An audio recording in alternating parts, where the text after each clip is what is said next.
दिया जा रहा है? क्योंकि झारखंड उससे सटा हुआ है, झारखंड में चुनाव होने वाला है। उत्तर प्रदेश में इस तरह का बयान क्यों दिलवाया जा रहा है यति नरसिम्हानंद जी से?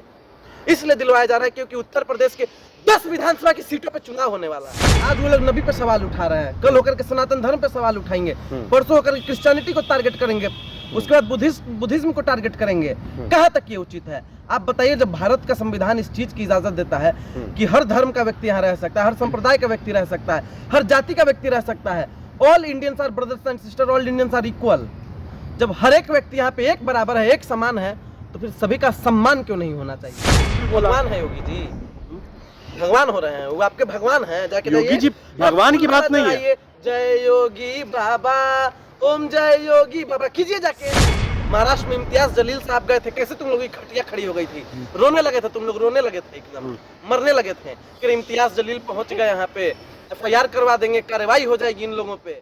अगर कोई विवादित बयान देता है किसी भी धर्म को लेकर के, किसी भी संप्रदाय को लेकर के, तो तुरंत उस पर त्वरित कार्रवाई होनी चाहिए, लेकिन कार्रवाई नहीं जांच पड़ताल के तुरंत उसको पकड़िए और जेल में डालिए। लेकिन जेल क्यों? गजब हाल है। क्यों? इस देश में कई प्रकार के धर्म के लोग रहते हैं, कई जातियों के लोग रहते हैं, कई समाज के लोग रहते हैं, और आप अगर चाहते हैं कि दो धर्मों में गलत मैसेज जाए, दो जातियों में गलत मैसेज जाए, जो दो संप्रदायों में गलत मैसेज जाए, तो फिर आप छोड़ दीजिए खुला उन लोगों को। तो हजरत मोहम्मद सल्लल्लाहु अलैहि वसल्लम के खिलाफ बोला उन्होंने, तो उसमें दिक्कत क्या है? बिल्कुल दिक्कत है। कैसे? आप कैसे बोल सकते हैं किसी के भी खिलाफ? आज वो लोग नबी पे सवाल उठा रहे हैं, कल होकर के सनातन धर्म पे सवाल उठाएंगे, परसों होकर क्रिश्चियनिटी को टारगेट करेंगे, उसके बाद बुद्धिज्म को टारगेट करेंगे। कहाँ तक ये उचित है? आप बताइए, जब भारत का संविधान इस चीज की इजाजत देता है कि हर धर्म का व्यक्ति यहाँ रह सकता है, हर संप्रदाय का व्यक्ति रह सकता है, हर जाति का व्यक्ति रह सकता है, all Indians are brothers and sister, all Indians are equal, जब हर एक व्यक्ति यहाँ पे एक बराबर है, एक समान है, तो फिर सभी का सम्मान क्यों नहीं होना चाहिए? हिंदू खतरे में, हिंदू की वजह से वो बयान दे रहा है। न हिंदू खतरे में है, न मुसलमान खतरे में है। गौर से सुन लो मेरे भाइयों, आज भारत का संविधान खतरे में है, और संविधान को खतरे में डाल कौन रहा है? आप जैसे कुछ पत्रकार और कुछ RSS और भाजपा के एजेंट लोग। तो मुसलमान भी खतरे में है? बिल्कुल खतरे में है। कैसे? हिंदू भी खतरे में नहीं है, मुसलमान भी खतरे में नहीं है, खतरे में भारत का संविधान है। और जब भी भारत के किसी भी नागरिक पे वार होता है तो सीधा संविधान पे वार है। आप बताइए, अगर आप मेरे मौलिक अधिकारों का हनन करेंगे तो इस संविधान पे वार है कि नहीं है? क्योंकि भारत का संविधान मुझे सभी चीजों को मानने की इजाजत देता है। हजरत मोहम्मद सल्लल्लाहु अलैहि वसल्लम तो संविधान से थोड़ी चलते थे। किससे चलते थे? कैसे चलते थे? आप बताइए, भगवान और संविधान में कंपैरिजन कर रहे हैं आप। वही बीजेपी के तुच्छ मानसिकता वाले लोग हैं, RSS के तुच्छ मानसिकता वाले लोग हैं। कोरोना के समय में वायरल हो रही थी बहुत सारे बयान कि तालिबानी लोग यहाँ पे आ गया है, उसके बाद तबलीगी जमात एक वायरल होता है, तबलीगी जमात का लोग भारत में आ गया है तो कोरोना फैला रहा है। आप लोग वही लोग हैं।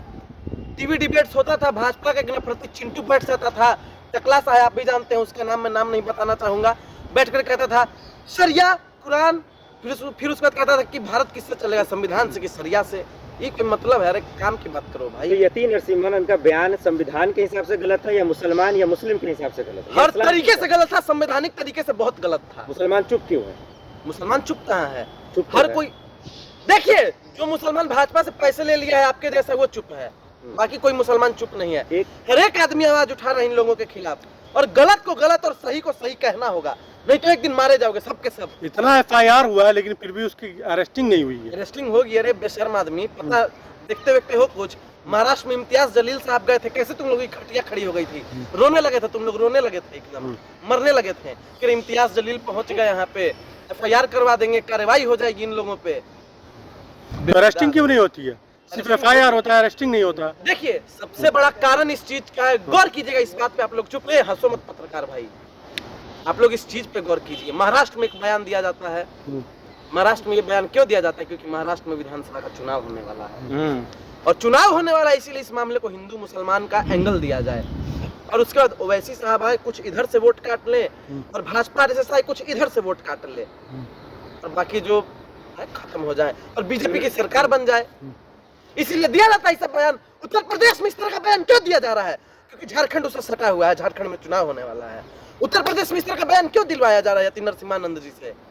इसलिए दिलवाया जा रहा है क्योंकि उत्तर प्रदेश के 10 विधानसभा की सीटों पर चुनाव होने वाला है। लेकिन ये पत्रकार समझेगा नहीं इस एजेंडे को। अरे यति नरसिम्हानंद का समर्थन कीजिए, आप तो हिंदू हैं। हिंदू शब्द कहाँ लिखा हुआ है? हिंदू शब्द कहाँ लिखा हुआ है? हमारा धर्म है सत्य सनातन वैदिक धर्म, हम इस धर्म को मानते हैं। मतलब इस देश में हिंदू नहीं है। सत्य सनातन वैदिक धर्म है। आप बोले चुनाव की वजह से ऐसा हो रहा है, बिल्कुल।